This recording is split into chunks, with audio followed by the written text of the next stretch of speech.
ঢাকা কলেজের একাদশ শ্রেণীর মেধাবী শিক্ষার্থীরা, তোমাদের সবাইকে অনেক অনেক প্রীতি ও শুভেচ্ছা। প্রিয় শিক্ষার্থীরা, শরতের এই সুন্দর দিনটিতে আমাদের দেখা হতে পারত মুখোমুখি, কিন্তু বিশ্বজুড়ে কোভিড-19 প্রাদুর্ভাবে আমরা সবাই আজ একটি অস্থির সময় যাপন করছি, একটা স্থবির সময় যাপন করছি, যে কারণে আমাদের স্বাভাবিক ক্লাস কার্যক্রম বন্ধ রয়েছে, চলছে বিশেষ অনলাইন ক্লাস কার্যক্রম। এই অনলাইন ক্লাসের সুবাদে তোমাদের সবাইকে স্বাগত জানাচ্ছি আমাদের আজকের ক্লাসে। প্রিয় শিক্ষার্থীরা, আজ তোমাদের সাথে একাদশ শ্রেণীর প্রথম ক্লাসে আমি রয়েছি। আমি কথা বলবো তোমাদের সাথে যুক্তিবিদ্যা প্রথম পত্র নিয়ে, যার বিষয় কোড 121। আর এই বিষয়টির বিষয় শিক্ষক হিসাবে তোমাদের সাথে আছি আমি জিনান বিনতে জামান, সহকারী অধ্যাপক দর্শন বিভাগ, ঢাকা কলেজ, ঢাকা। প্রিয় শিক্ষার্থীরা, আমাদের সুবিস্তৃত ক্যাম্পাসে তোমাদের পদচারণায় মুখরিত হতো, সেই সুযোগটি আমরা আজ হারিয়েছি। তবে আশা করছি খুব শীঘ্রই পরম করুণাময়ের অশেষ কৃপায় আমরা আবারও একত্রিত হব। আমরা তোমাদের সাথে মুখোমুখি লাইভ ক্লাসগুলোতে অংশ নিতে পারবো, যেখানে তোমাদের সাথে আমাদের পারস্পরিক মিথস্ক্রিয়ার মাধ্যমে হয়তো আমাদের বিষয় সংক্রান্ত ধারণাগুলো অনেক বেশি স্পষ্ট হবে। তারপরও উদ্ভূত পরিস্থিতিতে নিউ নর্মাল এই বিশ্ব ব্যবস্থায় আমরা বিশেষ অনলাইন ক্লাস গ্রহণের যে উদ্যোগ নেওয়া হয়েছে, এরই আওতায় যুক্তিবিদ্যা বিষয়টি কি সেই সম্পর্কে একটু প্রাথমিক আলোচনা করব। এই হচ্ছে আমাদের উদ্দেশ্য। প্রিয় শিক্ষার্থীরা, তোমরা নিশ্চয়ই আজকে যে যুক্তিবিদ্যা বিষয়টি নিয়ে কথা বলবো আমরা, তার সাথে পূর্ব পরিচিত খুব একটা নও। হয়তো নামটি শুনে থাকবে, কিন্তু যেহেতু যুক্তিবিদ্যা নামে কোনো কোর্স তোমাদের মাধ্যমিক পর্যায়ে ছিল না, এ কারণে যুক্তিবিদ্যা কি বা কেন এই যুক্তিবিদ্যা পাঠ, এই যুক্তিবিদ্যায় আসলে আমাদের লাভ কতটুকু হয়, আমাদের পড়াশোনার ক্ষেত্রে যুক্তিবিদ্যা কতটুকু সহায়ক বা আসলেই সহায়ক কিনা, এই বিষয়গুলো নিয়ে নানা রকম প্রশ্ন আমাদের মাথায় রয়েছে। এই বিষয়গুলোকে অনেক বেশি স্পষ্ট করার জন্যই আজকে আমরা কিছু প্রাথমিক বিষয় নিয়ে আলোচনা করব। যুক্তিবিদ্যা শব্দটির মাঝেই আমরা যুক্তি কথাটি পাই। যুক্তি এই শব্দটি আমাদের কাছে কিন্তু খুব বেশি নতুন না, তাই নয় কি? যুক্তি বলতে আসলে আমরা কি বুঝি? যুক্তি বলতে আমরা বুঝি নিজের বুদ্ধি বা মেধা দিয়ে উদ্ভূত কোনো সমস্যা বা উদ্ভূত কোনো পরিস্থিতিকে মোকাবেলা করার সক্ষমতা।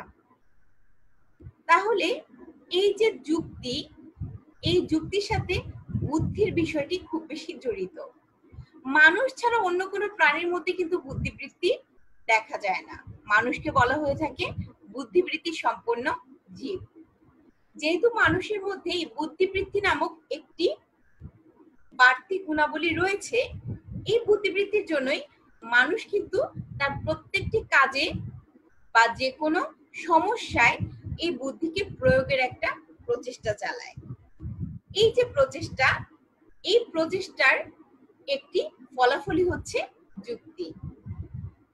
আজকে আমরা যুক্তিবিদ্যা পড়ব বা যুক্তিবিদ্যা আমরা আমাদের উচ্চ মাধ্যমিক পর্যায়ে একটি বিষয় হিসাবে নিয়েছি, এ কারণে যুক্তি দিচ্ছি বা যুক্তি জানছি তা কিন্তু নয়। অনেকেই হয়তো এই ধারণাটি পোষণ করে থাকে, আমি তো কোনদিন যুক্তি, তাই বলি কি আমি যুক্তি দিতে পারি না? হ্যাঁ, অবশ্যই আপনি পারেন, কিন্তু তারপরও যুক্তিবিদ্যা পাঠ কেন প্রয়োজন? যুক্তিবিদ্যা পাঠ এই কারণে প্রয়োজন যে যুক্তিবিদ্যা পাঠের ফলে আমাদের কিছু ভ্রান্ত ধারণা, যেগুলোকে আমরা আসলে যুক্তি বলে মনে করি, সেই সম্বন্ধে একটি স্পষ্ট দৃষ্টি খুলে যায়। আমরা বুঝতে পারি যে অনেক অযৌক্তিক বিষয় ছিল বা অনেক অযৌক্তিক বিষয় আছে, যেগুলোকে আমার এই যুক্তিবিদ্যার জ্ঞানটি না থাকলে আমি হয়তো যুক্তি বা যৌক্তিক বলেই ধরে নিতাম। তাহলে যুক্তিবিদ্যা কি করছে? যুক্তিবিদ্যা আমাদের কিছু নিয়ম জানাচ্ছে, চিন্তার নিয়ম। যুক্তিবিদ্যা আমাদেরকে বৌদ্ধিক নিয়মগুলোকে, যৌক্তিক নিয়মগুলোকে কিভাবে আমরা আমাদের প্রাত্যহিক জীবনে বা জ্ঞানের জগতে ব্যবহার করতে পারি সে বিষয়ে জানাচ্ছে। এই মোটামুটি যুক্তিবিদ্যার প্রাথমিক চিন্তা চেতনা বা যুক্তিবিদ্যা একটি প্রাথমিক ধারণা। তাহলে আজকে আমরা যুক্তিবিদ্যা বিষয়টিকে উচ্চ মাধ্যমিক পর্যায়ে জানার জন্য প্রথমেই চলো জেনে নিই আমাদের এই যুক্তিবিদ্যার বিষয়ের যে পাঠ্যক্রম রয়েছে প্রথম পত্রে সে সম্পর্কে। প্রিয় শিক্ষার্থীরা, তোমরা নিশ্চয়ই তোমাদের বুক লিস্ট যখন পেয়েছো তখন যুক্তিবিদ্যা বিষয়টির কিছু বইয়ের নাম জেনেছো। তোমরা সেই বইগুলো যত দ্রুত সম্ভব সংগ্রহ করবে এবং সে অনুপাতে তোমাদের পড়াশোনা তোমরা চালিয়ে যাও।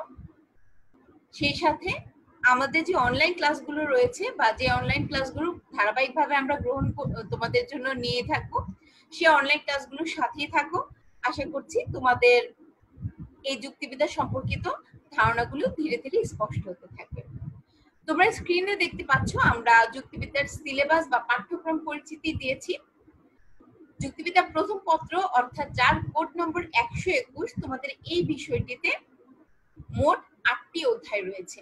প্রথম অধ্যায়ে রয়েছে যুক্তিবিদ্যা পরিচিতি, দ্বিতীয় অধ্যায়ে যুক্তিবিদ্যার প্রায়োগিক দিক, তৃতীয় অধ্যায়ে যুক্তির উপাদান, চতুর্থ অধ্যায়ে বিধেয়ক, পঞ্চম অধ্যায়ে অনুমান, ষষ্ঠ অধ্যায়ে অবরোহ অনুমান, সপ্তম অধ্যায়ে আরোহ অনুমান ও আরোহ অনুমানের ভিত্তি এবং অষ্টম অধ্যায়ে রয়েছে প্রতীকী যুক্তিবিদ্যা।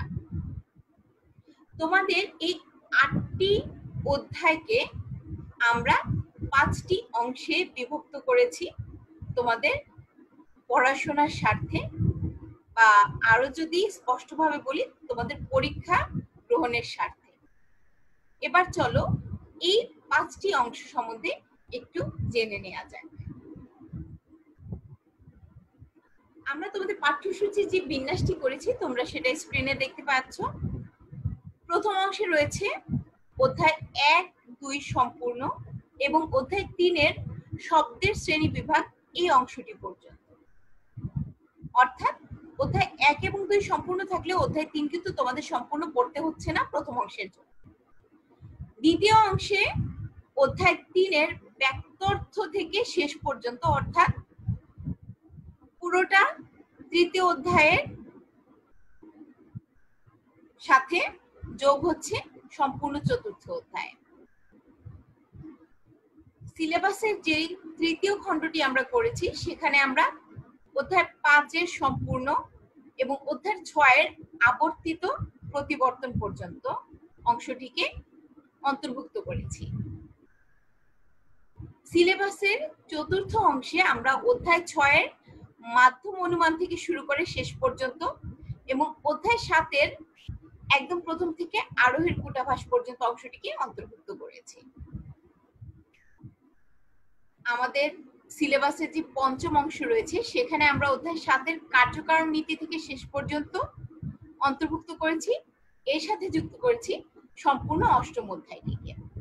আশা করছি তোমরা খুব শীঘ্রই এই সংক্রান্ত একটি ধারণা পেয়ে যাবে বা তোমাদের একটি লিখিত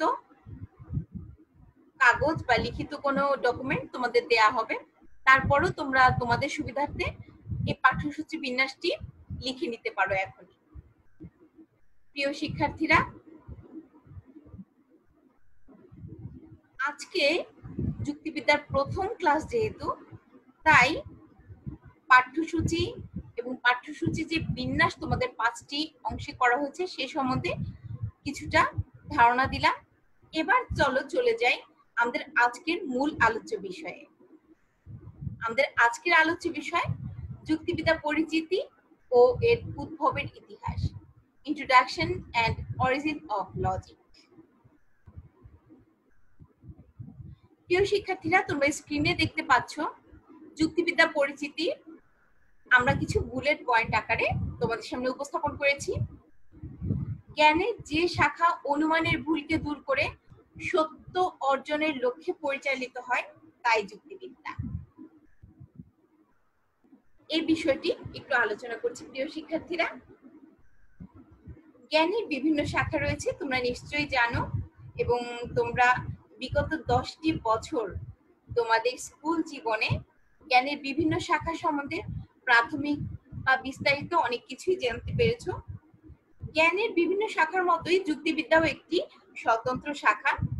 এর কাজ হচ্ছে আমাদের যে অনুমান, সেই অনুমানের ভুলটিকে পরিহার করে সত্য দিকে পরিচালিত করা। অনুমান কিন্তু জ্ঞান অর্জনের একটি উপায়। অনুমান কি? অনুমান হচ্ছে এমন একটি ধারণা যা আমাদের দেখা থেকে অদেখার সম্পর্কে জানার আগ্রহী করে তোলে। যেমন ধরো, আমি যদি সকালে ঘুম থেকে উঠে দেখি যে রাস্তাটা ভেজা, তখন আমি স্বভাবতই কি অনুমান করব? আমি ধরে নিব রাতে হয়তো বৃষ্টি হয়েছিল, এ কারণে রাস্তাটা ভেজা।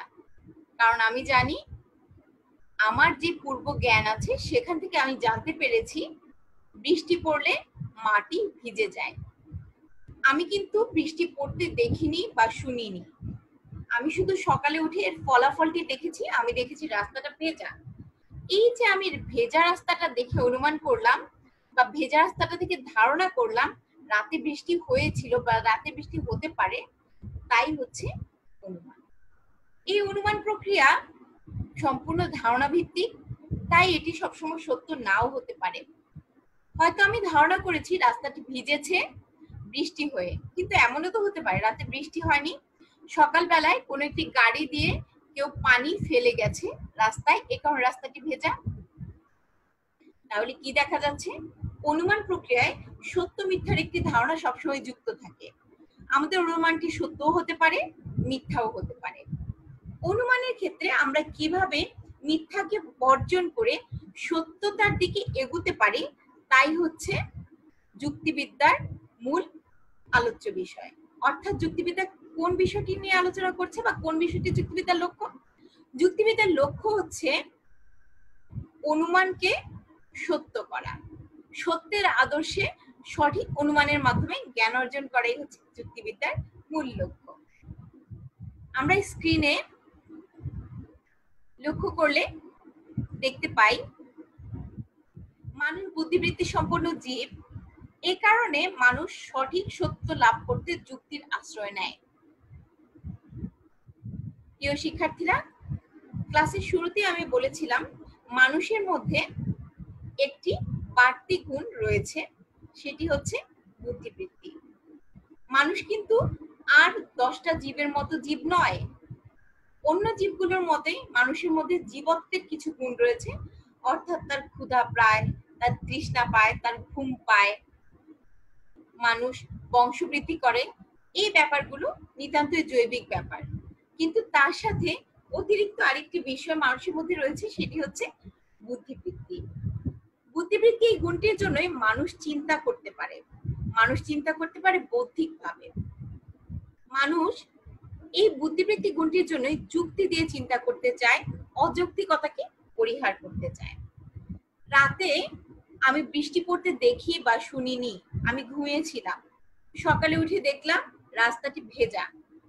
আমি যদি মনে করি আলিফ লায়লার কোনো দৈত্য এসে পানি ঢেলে রাস্তাটি ভিজিয়ে রেখেছে, তাহলে কি এটি আমার বুদ্ধির প্রকাশ হবে? নিশ্চয়ই না। তাহলে আমাকে কিভাবে চিন্তা করতে হবে? আমাকে চিন্তা করতে হবে যুক্তি দিয়ে, বুদ্ধি দিয়ে, যেহেতু আমি বুদ্ধিবৃত্তি সম্পন্ন জীব। তাহলে কি দেখা যাচ্ছে? মানুষের বুদ্ধিবৃত্তি মানুষকে যুক্তির দিকে এগিয়ে দেয়, এবং বুদ্ধিবৃত্তি আছে বলেই মানুষ যৌক্তিক প্রাণী হিসাবে নিজেকে প্রতিষ্ঠিত করতে পারছে। প্রিয় শিক্ষার্থীরা, তোমরা স্ক্রিনে দেখো, মানুষের কৌতূহলী মন থেকে যুক্তিবিদ্যার আরম্ভ। যুক্তিবিদ্যার আদর্শ হলো সত্য। আমরা মানুষ, আমরা বুদ্ধিবৃত্তি সম্পন্ন জীব। আমরা শুধু খেয়ে পড়ে বেঁচে থাকাকেই প্রকৃত সুখ মনে করি না। আমি জানতে চাই, আমি জ্ঞান অর্জন করতে চাই, আমি অজানাকে আবিষ্কার করতে চাই। এই যে আমাকে অজানাকে জানার একটি অদম্য আকাঙ্ক্ষা আমাকে তাড়িত করে, এই অদম্য আকাঙ্ক্ষার নামই হচ্ছে কৌতূহল। কৌতূহল আছে বলেই আমি জানার যে ইচ্ছাটি আমার মধ্যে পোষণ করি, তা থেকেই আমি যুক্তির আশ্রয় নেই, আমি অযৌক্তিকতাকে পরিহার করি এবং আমি চাই আমি যে অনুমানটি করছি, আমি অজানার সম্বন্ধে যে ধারণাটি করছি তা যেন সত্য হয়। তাহলে কি দেখা যাচ্ছে, আমি চিন্তা করছি যুক্তি দিয়ে এবং তা অবশ্যই সত্যের দিকে পরিচালিত করার চেষ্টা করছি। অর্থাৎ যুক্তিবিদ্যার আদর্শ হচ্ছে সত্য অর্জন, মিথ্যা বর্জন। প্রিয় শিক্ষার্থীরা, যুক্তিবিদ্যার মূল যে উপজীব্য বিষয় যুক্তি, সে সম্বন্ধে আমরা কিছুটা জানার চেষ্টা করলাম। তাহলে যুক্তিবিদ্যার মূল লক্ষ্য হিসাবে আমরা কি দেখছি? আমরা দেখতে পাচ্ছি সত্যতাকে অর্জন আর মিথ্যাকে বর্জনই যুক্তিবিদ্যার মূল লক্ষ্য। যুক্তিবিদ্যার মূল উদ্দেশ্য সত্য আহরণ করা, অনুমানের ভ্রান্তিগুলোকে দূর করা এবং সেই লক্ষ্যে যুক্তিবিদ্যা তার সকল কার্যক্রম পরিচালনা করে। প্রিয় শিক্ষার্থীরা, যুক্তিবিদ্যার এই প্রাথমিক পরিচিতি থেকে আমরা এবার চলো দেখে নিই যুক্তিবিদ্যা কিভাবে বিকশিত হলো, যুক্তিবিদ্যার জন্ম ইতিহাসটি আসলে কি, বা একদম হাঁটি হাঁটি পায়ে যুক্তিবিদ্যা কিভাবে শুরু থেকে আজকের অবস্থানে উত্তীর্ণ হলো। পর্দায় তোমরা দেখতে পাচ্ছ মনীষী অ্যারিস্টটলের ছবি। তিনি যুক্তিবিদ্যার জনক হিসাবে খ্যাত। তিনি একজন গ্রিক দার্শনিক। তার সময়কাল ছিল খ্রিস্টপূর্ব 384 অব্দ থেকে 322 অব্দ পর্যন্ত। প্রিয় শিক্ষার্থীরা, যুক্তিবিদ্যার জনক আমরা বলছি অ্যারিস্টটলকে। অ্যারিস্টটলের আগেও গ্রিস দেশে অনেক বড় বড় চিন্তাবিদরা ছিলেন, বা আমাদের এই প্রাচ্য দেশীয় বিভিন্ন অঞ্চলে কিন্তু অনেক চিন্তাবিদের আবির্ভাব হয়েছিল। কিন্তু তারপরেও অ্যারিস্টটলকে কেন যুক্তিবিদ্যার জনক বলা হয় সে বিষয়টি একটু বলার অপেক্ষা রাখে। অ্যারিস্টটল এমন একজন ব্যক্তিত্ব যিনি যৌক্তিক চিন্তাগুলোকে একটি আকারগত উপায়ে আলোচনা করেছিলেন। যেহেতু তিনি সর্বপ্রথম যুক্তিকে আকারগত একটি জ্ঞানের অবস্থানে দাঁড় করান, এ কারণেই যুক্তিবিদ্যার জনক হিসাবে আমরা অ্যারিস্টটলের নামটি জানি। প্রিয় শিক্ষার্থীরা, একটু চিন্তা করো তো, এমন কি কোনো জ্ঞান বিজ্ঞান আছে যেখানে যুক্তি নেই? অযৌক্তিক কোনো ধারণাকে কি আমরা জ্ঞানের শাখা বলে নিতে পারি? কখনোই না। আমরা জ্ঞানের যে শাখার কথাই বলি না কেন, তাতে অবশ্যই আমরা যুক্তি থাকতেই হবে, এই বিষয়টিকে পূর্ব ধারণা হিসাবে নিয়ে নিই। আমরা জানি H2O H2O মানে হচ্ছে পানি। এই বিষয়টিকে আমি যদি বলি H4O সমান পানি, তাহলে কি হবে? হবে না। কেন হবে? কারণ বিষয়টি অযৌক্তিক। আমি জানি H2O পানি, এই বিষয়টি হচ্ছে যৌক্তিক। ঠিক তেমনি ভাবে আমরা জ্ঞানের যে শাখাটির কথাই বলি না কেন, যাই বলি না কেন, অবশ্যই কিন্তু আমাদের মনে রাখতে হবে আমার যুক্তির অবস্থানটি না থাকলে জ্ঞানের কোনো শাখায় পরিপূর্ণতা পায় না, বা জ্ঞানের কোনো শাখায় সঠিক বা শুদ্ধ শাখা হিসাবে পরিস্ফুট হয় না। এই যে এই বিষয়গুলো, অর্থাৎ জ্ঞানের বিভিন্ন শাখায় যুক্তির যে অবস্থান, সেটি কিন্তু একদম শুরু থেকেই ছিল। এই যে শুরু থেকেই জ্ঞানের বিভিন্ন শাখায় যুক্তির অবস্থান, সেখান থেকে যুক্তিকে একটি আলাদা বা স্বতন্ত্র শাখা হিসাবে, জ্ঞানের একটি মৌলিক শাখা হিসাবে প্রতিষ্ঠিত করার যে ভূমিকাটি, সেটি পালন করেছিলেন গ্রিক দার্শনিক অ্যারিস্টটল। সে কারণে অ্যারিস্টটলকে বলা হয়ে থাকে যুক্তিবিদ্যার জনক বা ফাদার অফ লজিক। প্রিয় শিক্ষার্থীরা, যুক্তিবিদ্যা জ্ঞানের এমন একটি শাখা যাকে আমরা জ্ঞানের মহাশাখা দর্শনের অন্তর্ভুক্ত করে থাকি। দর্শনের বিভিন্ন শাখার মধ্যে একটি উল্লেখযোগ্য শাখা হচ্ছে মূল্যবিদ্যা বা এক্সিওলজি। এই যে মূল্যবিদ্যা, মূল্যবিদ্যার মধ্যে অন্যতম একটি অংশ হচ্ছে যুক্তিবিদ্যা। মূল্যবিদ্যা কি করে? দর্শনের যে শাখাটি মানুষের আচার আচরণ, কথাবার্তা, চিন্তার উচিত অনুচিত, ভালো মন্দ, সত্য মিথ্যার মূল্যায়ন করে, তাই হচ্ছে মূল্যবিদ্যা। তারই অংশ হিসাবে যুক্তিবিদ্যা সত্যের আদর্শের আলোকে আমাদের চিন্তার মূল্যায়ন করে থাকে। তাহলে কি দেখা যাচ্ছে? দর্শনের অঙ্গীভূত শাখা হিসাবে যুক্তিবিদ্যার ভূমিকা বা যুক্তিবিদ্যার অবস্থান কিন্তু নতুন নয়। বলা যায় দর্শনের ইতিহাস এবং যুক্তিবিদ্যার ইতিহাস একদম সমসাময়িকভাবে শুরু হয়েছে। খুব সহজভাবে চিন্তা করো, মানুষ যখন থেকে ভাবতে শিখলো, মানুষ যখন থেকে জ্ঞান অর্জন করতে শিখলো, তখনই কিন্তু সে তার ধারণার মধ্যে, সে তার জ্ঞানের মধ্যে যুক্তিকে খুঁজে নেওয়ার চেষ্টা করেছে। তাহলে যুক্তির ইতিহাস কিন্তু খুব বেশি নতুন ইতিহাস নয়। যুক্তিবিদ্যার ইতিহাসও মানুষের মতোই প্রাচীন, মানুষের চিন্তার মতোই প্রাচীন। তারপরেও একাডেমিক আলোচনার স্বার্থে আমরা যুক্তিবিদ্যার ইতিহাসকে আলোচনার সুবিধার জন্য 4টি যুগে ভাগ করে একে আলোচনা করে থাকি। প্রথমত প্রাথমিক বা প্রাচীন যুগ, দ্বিতীয়ত মধ্যযুগ, তৃতীয়ত আধুনিক যুগ এবং চতুর্থত সমকালীন যুগ। তোমাদের পাঠ্যক্রমের আলোচনার সুবিধার্থে বা তোমাদের বোঝার সুবিধার্থে আমরা স্ক্রিনে এই বিষয়গুলোকে উপস্থাপন করছি, তোমরা একটু লক্ষ্য করো।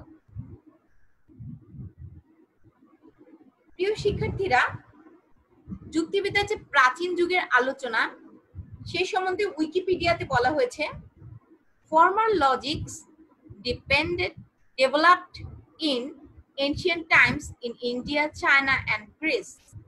Greek methods, particularly Aristotelian logic or term logic, as found in the Organon, found wide application and acceptance in Western science and mathematics for millennia. লক্ষ্য করো প্রিয় শিক্ষার্থীরা, প্রাচীন যুগের যে যুক্তিবিদ্যা বা যুক্তিবিদ্যার যে প্রাচীন যুগের আলোচনা, সেটি কিন্তু শুধুমাত্র অ্যারিস্টটলের গ্রিসেই আমরা দেখি না, বরঞ্চ ভারত উপমহাদেশে, এমনকি দূরপ্রাচ্যের চীনেও যুক্তিবিদ্যার শুরু হয়েছিল সেই প্রাচীনকালে। আমরা আমাদের অঞ্চলে যদি আমাদের অঞ্চলের জ্ঞানের ইতিহাসকে পর্যালোচনা করি, তাহলে দেখতে পাই যে এই অঞ্চলেও তর্কশাস্ত্র বা ন্যায়শাস্ত্র হিসাবে প্রাচীন যুগেই যুক্তিবিদ্যার আলোচনা শুরু হয়েছিল। এমনকি প্রাচীন ভারতীয় যে দার্শনিক গোষ্ঠীগুলো রয়েছে, তাদের মধ্যে ন্যায় গোষ্ঠী নামে একটি যুক্তিবাদী গোষ্ঠীর আবির্ভাব হয়েছিল, কিন্তু অনেক অনেক বছর পূর্বে প্রাচীন ভারতে। সে সময়কার বিখ্যাত যুক্তিবিদ ছিলেন পতঞ্জলি, পাণিনি প্রমুখেরা। তবে চৈনিক বা ভারতীয় এই যে প্রাচীন যুগের আলোচনা বা চৈনিক বা ভারতীয় প্রাচীন যুগের যৌক্তিক যে বিকাশ, তার খুব একটা লিখিত ইতিহাস আমরা পাই না বলে আমরা গ্রিস দেশে বা গ্রিক দার্শনিকদের মাধ্যমে যুক্তিবিদ্যার যে বিকাশ ঘটেছিল তাকেই স্ট্যান্ডার্ড ধরে নিই। আমরা সেখানে দেখতে পেয়েছি যে মূলত অ্যারিস্টটলিয়ান লজিক বা অ্যারিস্টটলের হাত ধরেই যুক্তিবিদ্যার আনুষ্ঠানিক যাত্রা শুরু হয়। অ্যারিস্টটল তার অর্গানন নামক গ্রন্থে যুক্তিবিদ্যাকে একটি আকারগত বিজ্ঞান হিসেবে প্রতিষ্ঠার মাধ্যমে যুক্তিবিদ্যার জনকের খ্যাতি লাভ করেছিলেন। তার অর্গাননে তিনি যুক্তিবিদ্যার যে আকারগত রূপটিকে আমাদের সামনে উপস্থাপন করেছিলেন, তা কিন্তু বহু বছর, এমনকি সহস্র যুগ ধরে, সহস্র বছর অবধি আমাদের সমগ্র চিন্তা জগৎকে ভাবিত করেছে এবং ব্যাপকভাবে ব্যবহৃত হয়েছে প্রাচ্য এবং পাশ্চাত্যের দর্শন, বিজ্ঞান বা গাণিতিক আলোচনায় অ্যারিস্টটলের অর্গাননে আলোচিত যুক্তিবিদ্যা। এই কারণে কিন্তু আমরা অ্যারিস্টটলকে ধরে নিচ্ছি যুক্তিবিদ্যার জনক। প্রাচীন যুগে অ্যারিস্টটলের সহানুমানের ধারণা থেকে যুক্তিবিদ্যার আকারগত যাত্রা শুরু হয়। তবে অ্যারিস্টটলের আগেও বিভিন্ন দার্শনিক গোষ্ঠী বা একক দার্শনিক ব্যক্তিবর্গ কিন্তু যুক্তিবিদ্যা নিয়ে আলোচনা করেছিলেন। আমরা দেখতে পেয়েছি অ্যারিস্টটলের গুরু প্লেটো তার গুরু সক্রেটিসের দ্বান্দ্বিক যুক্তিবিদ্যা নিয়ে আলোচনা করেছেন।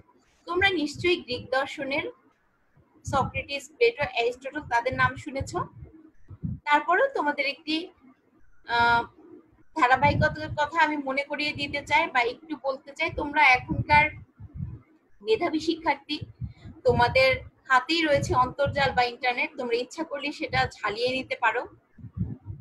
গ্রিক দর্শনের যে ধারা রয়েছে সেখানে যে প্রভাবশালী ব্যক্তিবর্গ রয়েছে তাদের মধ্যে সক্রেটিসকে অন্যতম একজন ব্যক্তিত্ব ধরা হয়। সক্রেটিসের শিষ্য প্লেটো, প্লেটোর শিষ্য অ্যারিস্টটল এবং মহাবীর আলেকজান্ডার ছিলেন অ্যারিস্টটলের শিক্ষার্থী বা অ্যারিস্টটলের ছাত্র।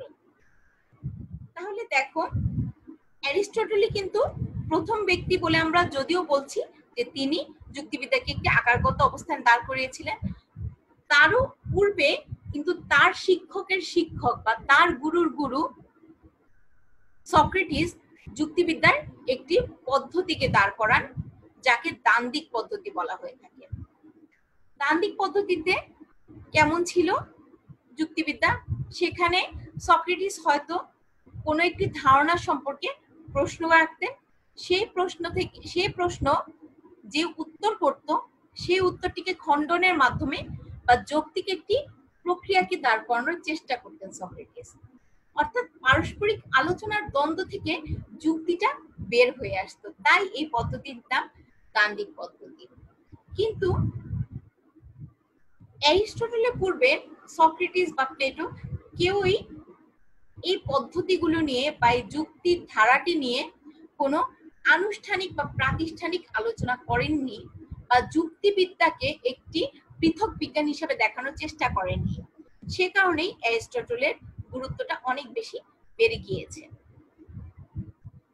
প্রাচীন যুগে অর্থাৎ প্রাচীন গ্রিক বা ভারতীয় দর্শনের যে যুক্তিবিদ্যার বিকাশ যুক্তি দেখা যায়, সেখানে আমরা দেখতে পেয়েছি বিশেষ করে গ্রিক দর্শনের যুক্তিবিদ্যার যে শাখাটি সেটিকেই তো প্রাচীন যুগের মূল শাখা হিসেবে আমরা ধরে নিচ্ছি। সেখানে দেখা গেছে যুক্তিবিদ্যার ধারণাটি বিকশিত হয়েছিল অ্যারিস্টটলের সহানুমানের ধারণা থেকে।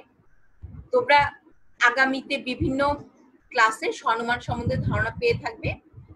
সহানুমান হচ্ছে এমন একটি অনুমান পদ্ধতি যেখানে আমরা মূলত তিনটি বাক্য দিয়ে একটি অনুমানকে প্রতিষ্ঠা করার চেষ্টা করি। অর্থাৎ একটি সিদ্ধান্তের সাপোর্টে আমি দুটি বাক্য বললে সেটিকেই অনুমান বা অনুমানের সহানুমান পর্যায়ে বলা হয়ে থাকবে। ধরা যাক আমি বলছি মানুষ হয় মরণশীল, ক হয় একজন মানুষ, সুতরাং ক হয় মরণশীল। সুতরাং ক হয় মরণশীল, এটি হচ্ছে আমার সিদ্ধান্ত। ক হয়তো আমার সামনে জীবিত, আমি কিন্তু জানি না ক আসলে মারা যাবে কিনা, এটি আমার অদেখা। কিন্তু আমি আমার যে পূর্ব ধারণা আছে মানুষ মরণশীল, ক একজন মানুষ, তার ভিত্তিতে অনুমান করে নিচ্ছি, সুতরাং ক হয় মরণশীল। এই যে তিনটি বাক্য পরপর সাজিয়ে একটি যুক্তি উপস্থাপন করলাম তাকে বলা হচ্ছে সহানুমান। মূলত অ্যারিস্টটল এই সহানুমানের একটি আকারগত রূপ আমাদের সামনে উপস্থাপন করেছিলেন এবং এই সহানুমানকে ব্যাখ্যা করতে গিয়ে তিনি পদ, সংযোজক, যুক্তিবাক্য, বিধেয়ক, সংজ্ঞা, সহানুমানের সংস্থান, মূর্তি, এই বিষয়গুলোর অবতারণা করেছিলেন সেই প্রাচীন যুগে। তাই প্রাচীন যুগের যুক্তিবিদ্যায় এগুলো খুবই গুরুত্বপূর্ণ অংশ হিসাবে আলোচিত হয়েছিল। প্রাচীন যুগে যুক্তিবিদ্যার উল্লেখযোগ্য যে পদ্ধতিগুলো দেখা যায় তার মধ্যে রয়েছে দ্বান্দ্বিক পদ্ধতি বা সক্রেটিসের যে পদ্ধতির কথা আমরা কিছুক্ষণ আগেই বললাম। এছাড়াও এই যুগে অবরোহ পদ্ধতি এবং আরোহ যুক্তি পদ্ধতির একটি বিকাশ আমরা লক্ষ্য করি। অবরোহ যুক্তি হচ্ছে ছেলেরা সেই ধরনের যুক্তি যেখানে আমি একটি সার্বিক ধারণার আলোকে বিশেষ ধারণা সম্বন্ধে অনুমান করি। ঠিক এর বিপরীত প্রক্রিয়াটি হচ্ছে আরোহ প্রক্রিয়া, যেখানে আমি খণ্ড খণ্ড কিছু সত্য ধারণার ভিত্তিতে অজানা একটি সার্বিক ধারণা সম্বন্ধে অনুমান করে থাকি। আমরা ভবিষ্যতে যখন বিভিন্ন অধ্যায়গুলো পড়ব, নিশ্চয়ই এই ব্যাপারে আমরা আরো একটু স্পষ্ট ধারণা পেয়ে থাকবো। আপাতত এতটুকুই আমরা জেনে রাখি যে প্রাচীন যুগে তান্ত্রিক পদ্ধতি, অবরোহ পদ্ধতি, আরোহ পদ্ধতি এগুলো ছিল উল্লেখযোগ্য যৌক্তিক আলোচনা পদ্ধতি। এই সময়ের অর্থাৎ প্রাচীন যুগের উল্লেখযোগ্য যুক্তিবিদদের মধ্যে আমরা দেখতে পাই পিথাগোরাস, সক্রেটিস, স্টোইক সম্প্রদায়, ইউক্লিড, জেনো, সোফিস্ট সম্প্রদায়, মেগারীয় সম্প্রদায়, ক্রিসিপাস প্রমুখকে। অর্থাৎ অ্যারিস্টটলের সমসাময়িক, তার পূর্ববর্তী এবং তার পরবর্তী অনেকেও কিন্তু প্রাচীন যুগের যুক্তিবিদ্যায় উল্লেখযোগ্য অবদান রেখেছিলেন। প্রিয় শিক্ষার্থীরা, যুক্তিবিদ্যার যে ধারাবাহিক ক্রমবিকাশ, সেখানে প্রাচীন যুগের পরে আমরা দেখতে পাই মধ্যযুগকে। মধ্যযুগ সম্বন্ধে উইকিপিডিয়াতে বলা হয়েছে Christian and Islamic philosophers such as Boethius died 524, Ibn Sina, Avicenna died 1037, and William Ockham died 1347, further developed Aristotle's logic in the Middle Ages, reaching a high point in the mid-14th century, the Jin Buridan. অর্থাৎ মধ্যযুগে সমগ্র বিশ্বব্যাপী ধর্মের একটি আবহ কিন্তু বিকশিত হয়।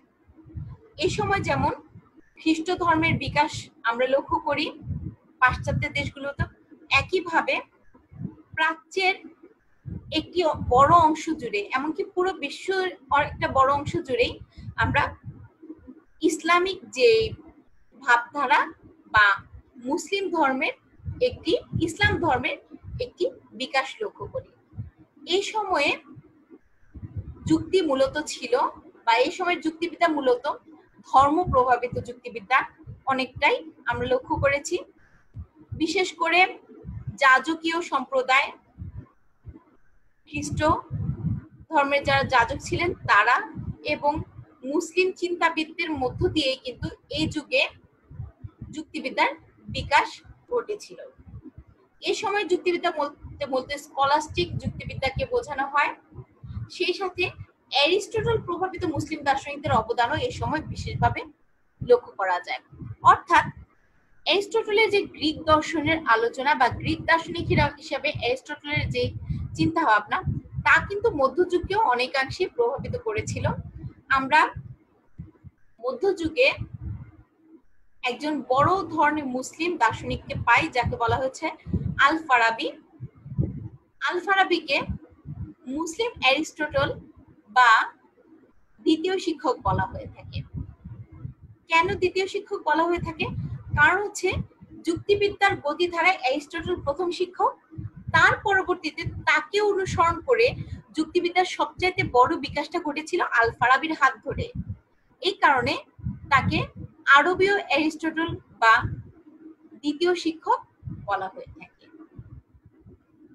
আল ফারাবির ধ্যান ধারণার সাথে আমরা অনেক মুসলিম দার্শনিকদের ধ্যান ধারণার কিছুটা পার্থক্য দেখলেও তারা সবাই মূলত অ্যারিস্টটলীয় যুক্তিবিদ্যাকে পক্ষে বা বিপক্ষে আলোচনা করেই বিকাশ লাভ করেছিলেন।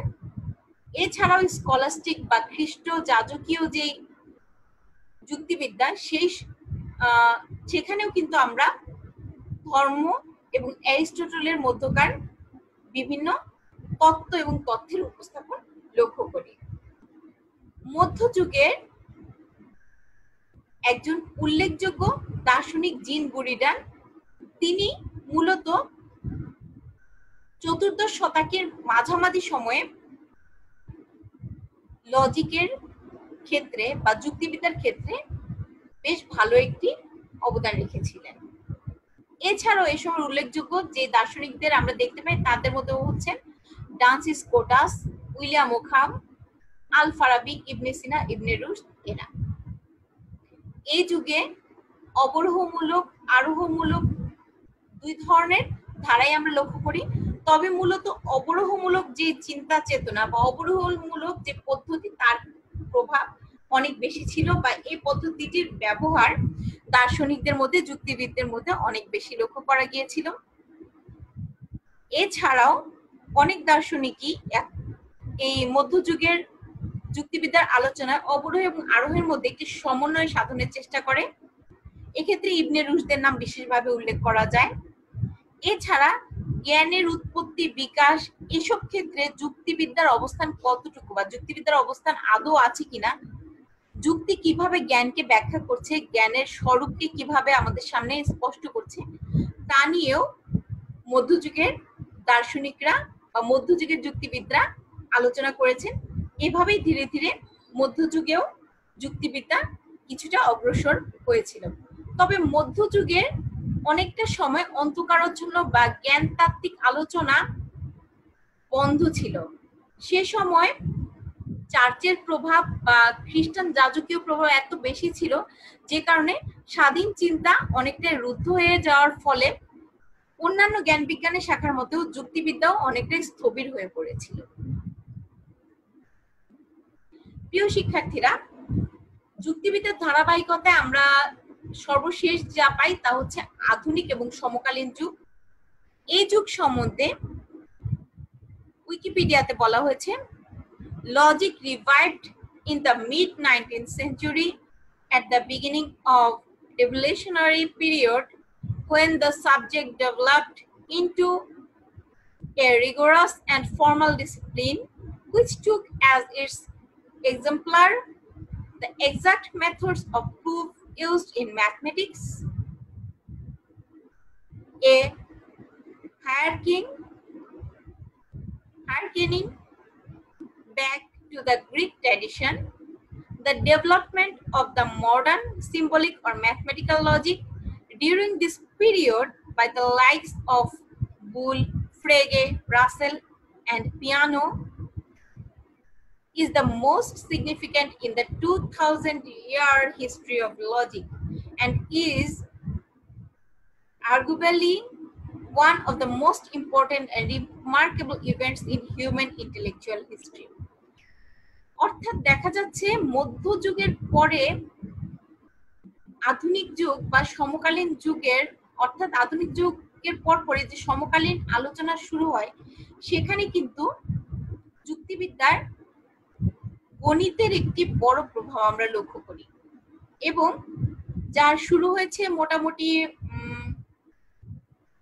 মধ্য 19 দশক থেকে বা 19 শতকের মাঝামাঝি সময় থেকে তা এখনো চলমান আছে। সেখানে আমরা যুক্তিবিদ্যার চিন্তার এমন বিকাশ দেখি যা বিগত 2000 বছরেও আমরা লক্ষ্য করিনি, এবং এখানে উল্লেখযোগ্য ভূমিকা রেখেছিল এই সময়ের বিজ্ঞানীরা, এই সময়ের গণিতজ্ঞরা।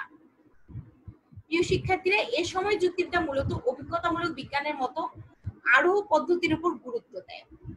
আরোহ পদ্ধতি হচ্ছে এমন একটি অনুমান পদ্ধতি, আমরা কিছুক্ষণ আগে বলেছিলাম আরোহ পদ্ধতি আমাদের বিশেষ বিশেষ ধারণাগুলো থেকে একটি সার্বিক ধারণা করার দিকে অগ্রসর হয়। এই যুক্তি পদ্ধতি হচ্ছে অনেকটা ব্যবহারিক জ্ঞানের উপর নির্ভরশীল বা অভিজ্ঞতামূলক জ্ঞানের উপর নির্ভরশীল। আমরা আমাদের অভিজ্ঞতায় যে ক্ষুদ্র ক্ষুদ্র সত্যতাকে দেখি তাকে ভিত্তি করে একটি বৃহৎ সত্যতায় গমনের যে প্রক্রিয়া তাই হচ্ছে আরোহ প্রক্রিয়া। এর ব্যাপক একটি বিকাশ আমরা লক্ষ্য করেছি আধুনিক এবং সমকালীন যুগে, ফ্রান্সিস বেকন থেকে শুরু করে বর্তমান সময় পর্যন্ত দার্শনিকদের বা যুক্তিবিদদের আলোচনার মধ্যে।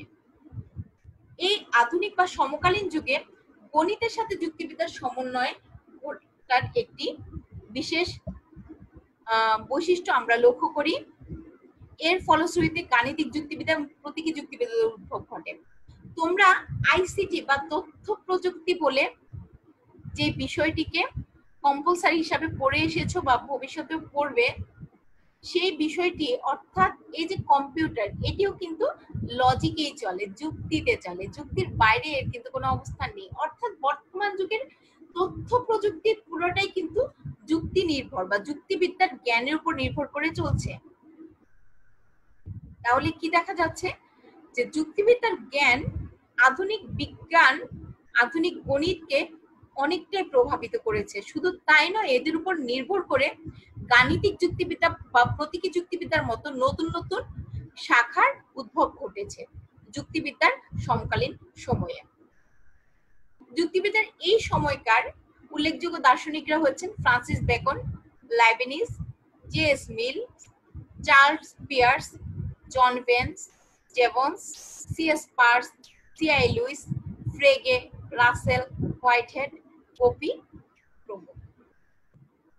তাহলে যুক্তিবিদ্যার যদি আমরা পুরো জার্নিটা লক্ষ্য করি বা পুরো উদ্ভবের ইতিহাসটা আমরা যদি দেখি, তাহলে দেখতে পাচ্ছি প্রাচীন যুগে অ্যারিস্টটল পূর্ববর্তী সময় থেকেই কিন্তু যুক্তিবিদ্যার আলোচনা কম বেশি হয়ে আসছিল। যুক্তিবিদ্যার বা যুক্তির পদ্ধতির ব্যবহার কম বেশি হয়ে আসছিল, কিন্তু অ্যারিস্টটল এসে সেগুলোকে একটি আকারগত রূপ দেন তার অর্গানন গ্রন্থের মাধ্যমে। তিনি পরবর্তীতে যুক্তিবিদ্যাকে একটি সুপ্রতিষ্ঠিত ভিত্তির উপর স্থাপন করেন, যে কারণে তাকে আমরা যুক্তিবিদ্যার জনকের মর্যাদা দিচ্ছি। গ্রিক দার্শনিকদের মধ্যে অনেকেই বা গ্রিক গণিতবিদদের মধ্যে অনেকেই যুক্তিবিদ্যাকে তাদের আলোচনায় ব্যবহার করেছেন বা যুক্তিবিদ্যার সহায়তা তারা নিয়েছেন। তাদের সেই আলোচনার গতিধারাটি মধ্যযুগে এসে স্কলাস্টিক যে দার্শনিক গোষ্ঠী দেখা যায় বা খ্রিস্টীয় বা মুসলিম যে দার্শনিক গোষ্ঠী রয়েছেন, তারাও যুক্তিবিদ্যাকে এগিয়ে যেতে সাহায্য করেছেন। কেউ অ্যারিস্টটলের ভাবধারী হয়ে বা কেউ অ্যারিস্টটলকে বিরোধিতা করে তারা যুক্তিবিদ্যাকে এগিয়ে নিয়ে গেছেন। সেই পথ ধরেই আধুনিক যুগে গণিতবিদ এবং প্রযুক্তিবিদদের সহায়তায় যুক্তিবিদ্যা একটি সমকালীন রূপ লাভ করেছে। এখানে আমরা অভিজ্ঞতামূলক আরোহ পদ্ধতির ব্যাপক ব্যবহার লক্ষ্য করি, যার ফলশ্রুতিতে বর্তমান সময়ে যুক্তিবিদ্যার অনেক নতুন নতুন শাখার উদ্ভব হয়েছে, যেমন প্রযুক্তিগত যুক্তিবিদ্যা, গাণিতিক যুক্তিবিদ্যা, প্রতীকী যুক্তিবিদ্যা ইত্যাদি। আমরা দেখলাম যুক্তিবিদ্যার স্বাভাবিক ধারণা বা যুক্তিবিদ্যা বলতে আমরা আসলে কি বুঝছি সেই সম্বন্ধে একটি খসড়া ধারণা। আমরা দেখলাম আজকের ক্লাসে যুক্তিবিদ্যার গতিধারা বা যুক্তিবিদ্যার ইতিহাসের ক্রমবিকাশ। এর ভিত্তিতে আমরা আগামী ক্লাসে, অর্থাৎ আমাদের পরবর্তী আলোচনা হবে যুক্তিবিদ্যার স্বরূপ বা নেচার অফ লজিক নিয়ে। তোমাদের যে কোনো রকম প্রশ্ন থাকলে তোমরা অবশ্যই কমেন্ট বক্সে গিয়ে কমেন্ট করবে, আমরা প্রয়োজনীয় উত্তর দেওয়ার চেষ্টা করব। এছাড়া তোমাদের ক্লাসটি কেমন লাগলো সে বিষয়ে তোমরা আলোচনা করতে পারো। তোমরা তোমাদের বইয়ের সাহায্য নাও, ধীরে ধীরে বিষয়টিকে বোঝার চেষ্টা করো। আশা করছি অনেকটাই তোমাদের কাছে স্পষ্ট হবে। তবে এ পর্যন্তই থাক। ধন্যবাদ তোমাদের সবাইকে।